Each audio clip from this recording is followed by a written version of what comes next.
et à tous, c'était Lunar. Alors dans cette vidéo, je vais vous présenter la baguette de Minerva McGonagall, donc dans la boîte Ollivander. Donc je vais essayer de faire mes vidéos un peu plus vite maintenant et moins m'attarder, par exemple sur l'histoire du personnage qu'on connaît souvent bien déjà. C'est pas trop le but des vidéos. Et donc comme d'habitude, je vous ferai donc la mesure et puis je testerai un aimant sur la baguette vu que en général il y a des barres en métal dedans, donc comme ça on pourra voir. Voilà, donc cette baguette, elle est dans une boîte bleue. Alors dans sa version Ollivander, elle est dans cette magnifique boîte bleu pétrole très grande. Dans la boîte personnage, elle est verte la boîte. Voilà. Donc c'est une édition très rare en boîte Ollivander puisqu'elle a été supprimée il y a plus d'1 an sur le site Noble Collection. Bon, les signes Ollivander qu'on connaît, hein, qui représentent la rose des vents. Ça je le dirai pas à chaque fois. Donc sur la boîte, on voit les rubans rouges tout autour, donc c'est des sortes de rubans transfert collés. On peut voir, il y a un endroit où on voit ici le point de colle, vous voyez. Donc c'est voilà. Ensuite, donc je vais juste mesurer la boîte quand même parce que ça peut être intéressant. Donc pour que vous sachiez que les plus grandes boîtes mesurent 42 cm. Donc voilà, je vais pas faire à la large. Ensuite, les rubans qui sont dessus, donc ils sont c'est un mélange de bleu et de gris transparent. Donc c'est une très belle couleur, on voit bien la baguette à travers. Donc moi j'aime beaucoup. Et à l'intérieur, il y a bien sûr du velours qui est blanc crème, blanc cassé. Une super belle couleur aussi qui fait penser à de la neige et que moi j'aime beaucoup. Voilà. Donc ensuite la baguette. Alors la baguette, elle est très longue, donc je vais déjà faire la mesure comme ça sera fait. Alors, attendez, j'enlève la boîte. Voilà. Alors, donc la baguette mesure 40 cm pile, donc c'est vraiment pile 40. Donc elle est très longue, hein. Je vais zoomer un peu pour que vous la voyez bien. Alors on peut voir qu'elle commence avec un petit cristal au bout, un cristal en résine. Donc moi quand je l'ai acheté, vu que je l'ai acheté d'occasion, vu qu'on ne pouvait plus la trouver sur le site, donc la personne, je sais pas si c'était pendant le transport ou pas, mais le bout était brisé. Enfin il était brisé, il était décollé. Donc je l'ai recollé et ça ne se voit plus du tout. Donc c'est très bien. Ensuite donc on voit toute une sorte de, comment dire, de lignes avec des...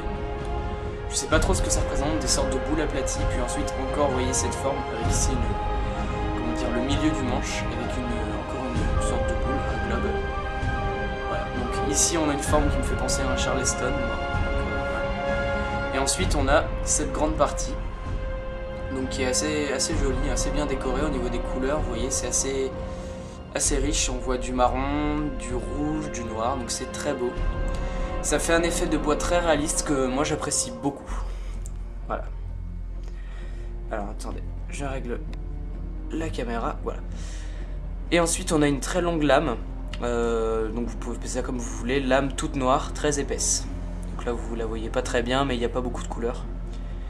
Et donc le bout, je sais pas si vous le verrez bien, mais il est un petit peu arrondi, mais bon c'est pas non plus extrêmement arrondi, voilà, c'est correct, voilà.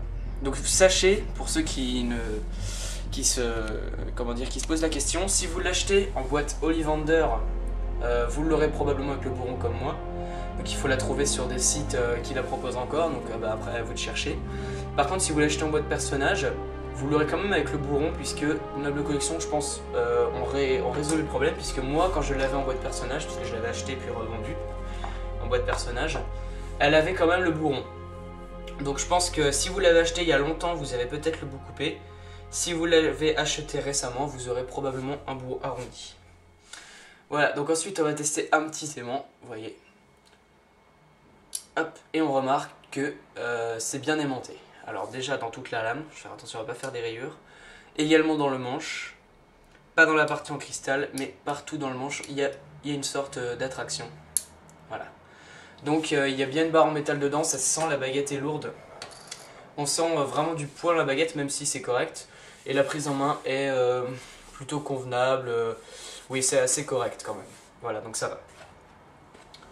Donc je sais pas trop si j'ai d'autres choses à vous dire sur cette baguette. Je vous la conseille bien évidemment. Elle est très très belle cette baguette. Je pense que c'est une des plus belles créées par Noble Collection. Elle marche bien, enfin je veux dire elle est assez connue. C'est un personnage qui est bien aimé et voilà, c'est un personnage que moi j'aime bien. Donc qui est un animagus, comme vous pouvez voir elle se change en chat. Qui est directrice adjointe de Poudlard, directrice des Griffons d'Or, donc voilà, professeur de métamorphose. Voilà. Et donc pour ceux qui ne sauraient pas, alors en fait quand je vous dis que je vous donnerai pas l'histoire, je vous donnerai juste peut-être quelques anecdotes que peut-être vous ne connaissez pas. Donc c'est le professeur McGonagall qui donne le retourneur de temps à Hermione. Voilà, dans le film Harry Potter et enfin dans le livre aussi, Harry Potter et le prisonnier d'Azkaban. Donc voilà, pour ceux qui ne savaient pas. Donc c'est tout ce que j'avais à vous dire pour cette baguette. Alors merci d'avoir suivi ma vidéo et n'hésitez pas à lire la description pour retrouver plusieurs endroits où vous pourrez me retrouver, mon blog, ma page Facebook et tout ça. Merci à tous, à très bientôt.